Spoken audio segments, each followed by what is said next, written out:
Hi, I'm Annalise. Before I continue, please like and subscribe. One click from you means more stories can be shared.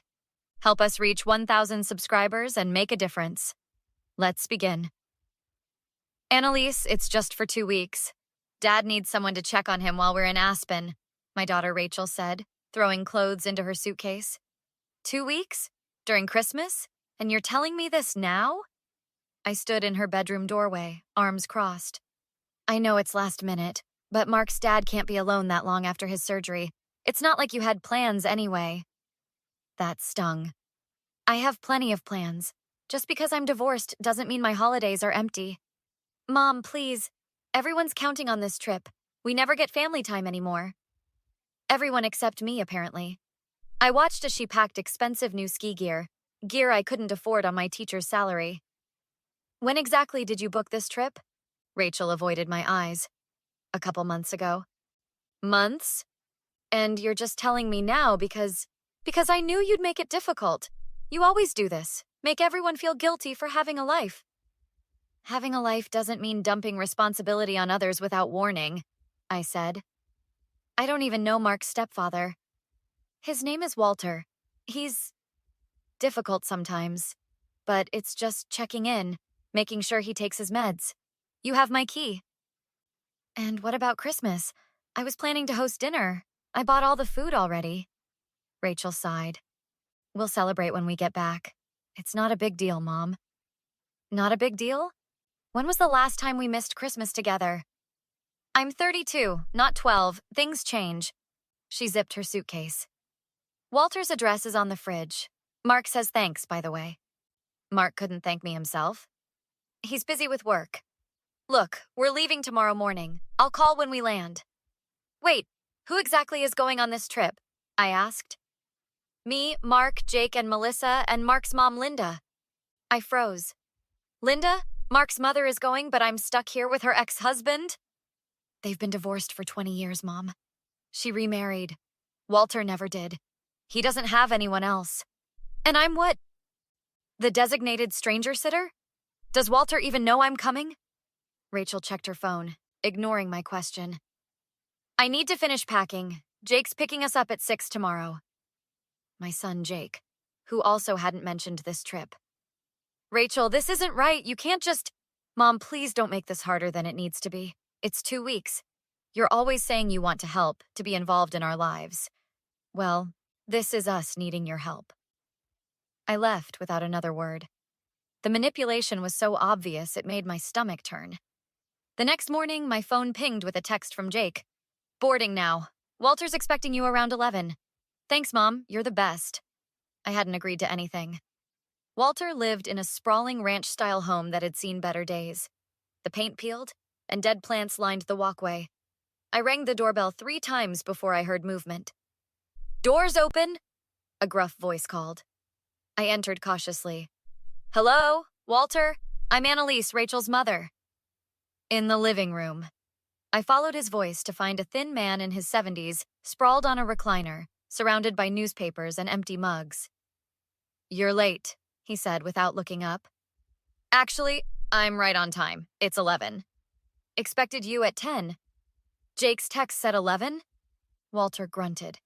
Jake, that boy has his head so far up Mark's. I'm here now, I interrupted.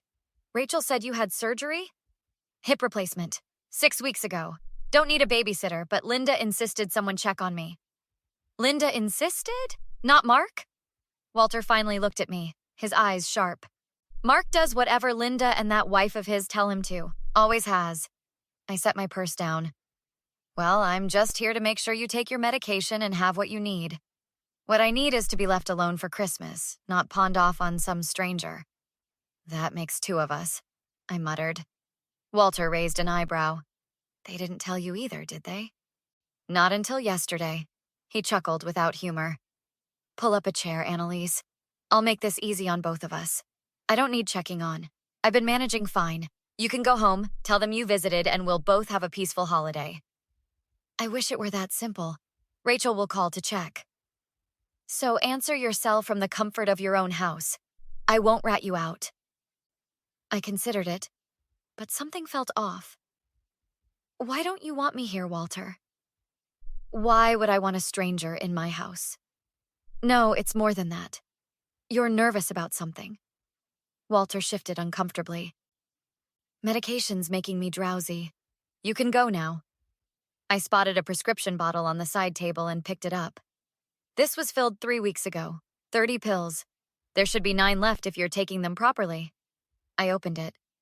There's 28 here. You've only taken 2. I don't like how they make me feel. They're for preventing blood clots after surgery.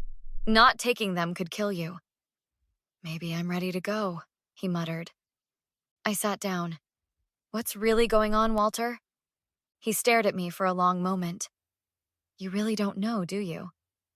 Know what? Why they're all so eager to get away for Christmas. Why they needed me supervised. I assumed it was a family vacation.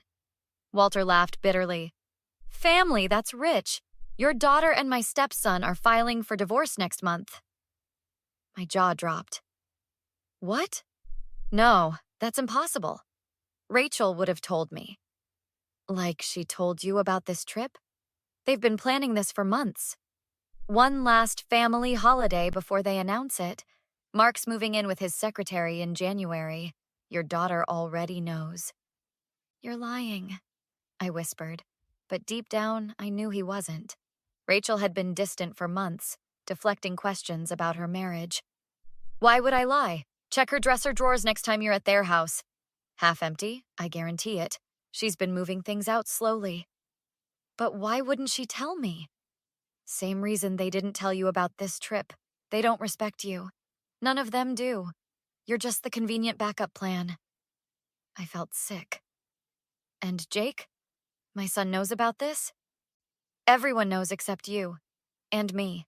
Until last week when I overheard Mark on the phone with his mother. That's why they needed me watched. Afraid I'd spill their precious secret before they're ready. I don't understand. If Rachel knows Mark is cheating, why go on this trip at all? Image. Appearances. One last perfect family Christmas for their social media before the storm hits. Plus, I think Linda orchestrated the whole thing. She never liked your daughter. Too common for her precious son. My hands trembled. This can't be happening. Walter's expression softened slightly. Look, I'm sorry you had to hear it from me. But better now than being blindsided next month. I need proof, I said, standing up. Check Rachel's personal email. Password's probably still Jingle Bell 14. She used it for everything when she set up my Netflix account. How do you know I can access her email? Walter shrugged. She mentioned once that you share a family computer when you visit. Said it was annoying having to log out of everything. I didn't want to believe him, but everything was adding up. Rachel's secrecy, Mark's absence, the sudden trip. I need to go, I said. What about my medication? Walter asked with a smirk. I dropped the pill bottle in his lap. Take it or don't. Your choice. I drove straight to Rachel and Mark's house. With shaking hands, I unlocked the door with my emergency key and went to their shared office. The computer powered on, and I found myself typing Jingle Bell 14 into Rachel's email login. It worked. And there it was, a folder labeled Divorce containing correspondence with a lawyer, draft separation agreements, and most damning of all, an email to Jake from last month. Don't tell Mom about the divorce yet. She'll just make everything about her, and I can't handle her drama right now. We'll tell her after Christmas. I printed key emails, then checked the bedroom. As Walter predicted, Rachel's dresser was half empty, with only season-inappropriate clothes remaining. My phone rang, Rachel calling to check in. Hey, Mom, we made it. Did you visit Walter? I steadied my voice. Yes, just left his place. How's Aspen? Beautiful. We're heading to the slopes now. Everything okay with Walter? He's refusing to take his medication. Yeah, he's stubborn like that. Just keep trying. Thanks again for doing this, Mom. Of course. That's what family's for, right? Being there for each other, being honest with each other. A pause. Right. Well, I should go. Everyone's waiting. Everyone enjoying themselves? Mark, Jake, Linda? Yeah, we're having a great time. Miss you, though. I'm sure you do. Have fun on your last family vacation. What do you mean, last? Her voice sharpened. Nothing. Just meant before you all get busy with work again, go enjoy your slopes. I hung up and sat in their empty house, surrounded by evidence of my daughter's betrayal. The next day, I returned to Walter's with groceries and a plan. "You're back," he said, genuinely surprised. I checked. "You were right about everything. I'm sorry." "Don't be. I needed to know." I set down the grocery bags. "I also brought these. Real food, not the frozen dinners filling your freezer. You don't need to take care of me. I'm not here for you. I'm here because I refuse to spend Christmas alone feeling sorry for myself, while they're all laughing at how easily they manipulated me." Walter studied me. "So what's your plan? Confront them when they return?" "No. By then, it'll be too late. I want to beat them at their own game." I pulled out my phone. "I've been thinking about this all night. They're playing Happy Family on social media, right? Posting perfect vacation photos? Probably. That's Linda's style. Then let's play too." I sat beside him. "They left us behind because they thought we wouldn't find out and wouldn't fight back. They're wrong." For the first time, Walter smiled. A genuine smile that transformed his face. "I'm listening." Over the next week, Walter and I executed our plan. We started with small things. I called Jake, casually mentioning I'd run into Mark's secretary Vanessa at the grocery store. "She seemed surprised you were all on vacation together. Said something about Mark having other plans for Christmas?" "She's confused," Jake stammered. "Mark hardly talks to her." "Must be, though she did seem very certain. Mentioned his gift is still on her desk." Next, I called Linda directly, something I'd never done before. "Linda, quick question. Walter's medication says no alcohol, but he insists a glass of wine with dinner is fine. You're his ex-wife, what do you think?" "How would I know? We've been divorced 20 years. "Oh, Rachel said you two still discussed his health matters. My mistake." "Rachel said that? Well, she's mistaken. I barely speak to Walter." "Really? Because he showed me all the recent texts where you were coordinating his care. Very detailed instructions you sent." Silence. Then, "I need to go, Annalise." Meanwhile, Walter called Mark's office, introducing himself as a potential client. The secretary put him through immediately. Mark Lincoln speaking. "Hello, this is Andrew Peterson. I'm interested in your financial services, but I heard you're away until after New Year's." "No, that's incorrect. I'm in the office all this week, just stepped out for lunch. Who told you I was away?" "Your secretary mentioned a family ski trip." "There must be some confusion. I'd be happy to meet this afternoon." Walter hung up. "They're not even coordinating their lies," he told me later as we ate dinner together. "Rachel told me they'd be unreachable at the resort for most of the trip due to poor reception. Yet Jake answered on the first ring when I called about his emergency credit card charge yesterday." We looked at each other and laughed. "You know," Walter said, "in 40 years of practicing law, I never saw divorce conspiracies this poorly executed." "You were a lawyer?" "Until I retired 5 years ago. Mostly corporate, but some family law. Enough to recognize a mess when I see one." By day 10, cracks were showing in paradise. Rachel called, sounding stressed. "Mom, can you check if I left my blue folder in the home office? Mark needs some documents." "You mean the divorce folder?" I asked calmly. Dead silence.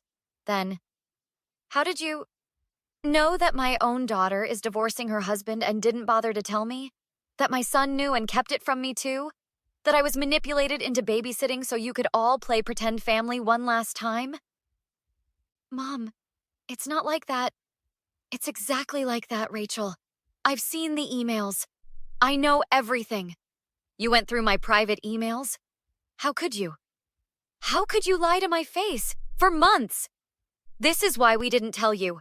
You're making it about yourself again." "No, I'm making it about honesty and respect. Something you clearly know nothing about.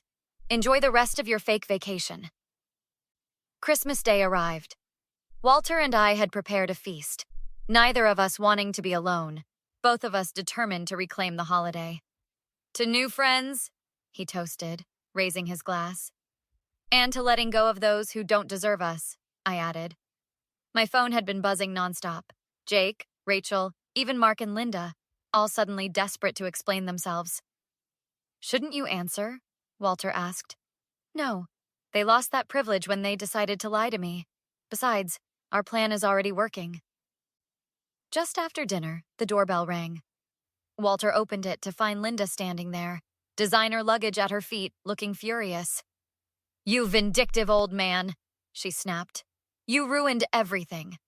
Hello to you too, Linda. Aspen trip end early? You know exactly what happened.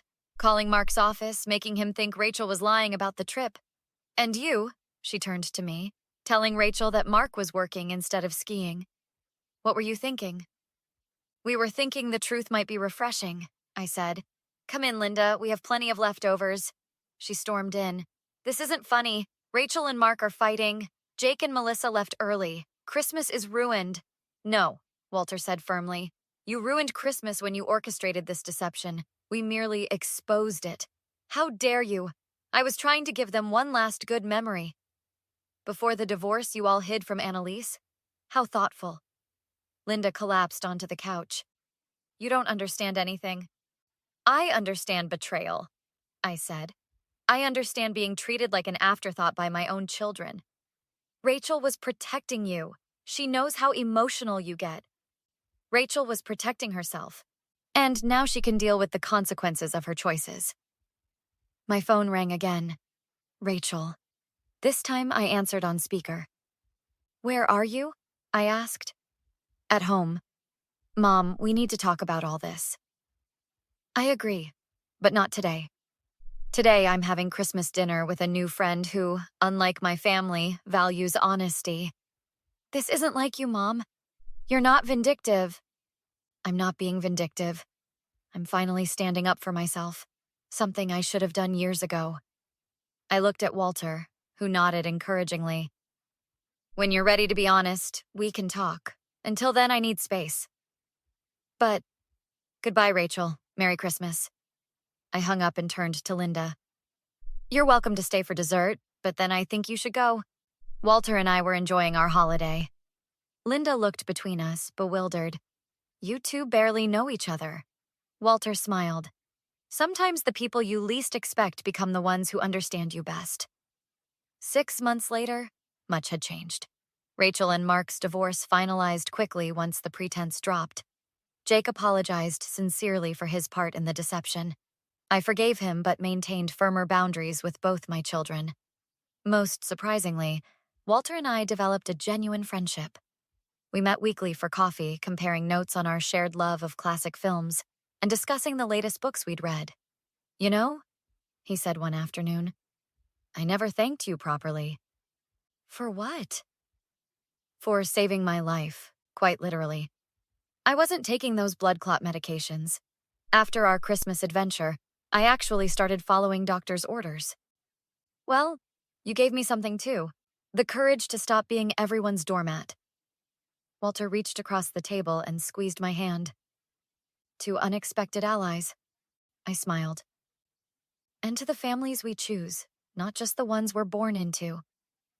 So tell me, have you ever had someone in your life who betrayed your trust, only to have a complete stranger become your unexpected ally? Would you have confronted your family immediately? Or done what I did? Comment below with your thoughts.